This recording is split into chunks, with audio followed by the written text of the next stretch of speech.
Pasca banjir bandang atau lahar dingin dari erupsi Gunung Api Marapi, yang berakibat terbannya bahu jalan nasional penghubung Kota Padang Panjang dan Bukit Tinggi via tanah datar, ditinjau langsung Bupati Eka Putra, yang turut didampingi OPD terkait, Kapolres Tanah Datar, Kapolres Padang Panjang, dan Dim 0307 Tanah Datar, juga turut datang dan Rem 032 Wirabraja pun turun ke lokasi.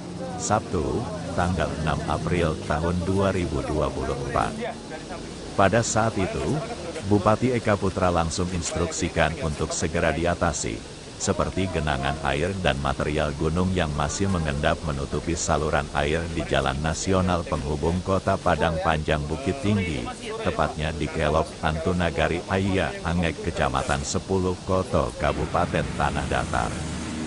Kita harus segera atasi mengingat ini sarana vital masyarakat, sarana penghubung kabupaten, kota bahkan provinsi.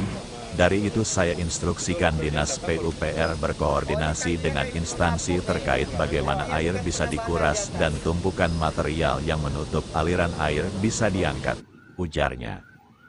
Disampaikan Bupati Eka Putra yang juga meninjau naik ke Pingang Marapi, di mana juga terdapat endapan material dan genangan air pada radius 2.900 meter dari puncak Marapi, dan itu juga harus segera dibersihkan karena jika debit air tinggi dan jebol, tentu akan membahayakan perkampungan masyarakat di bawahnya juga.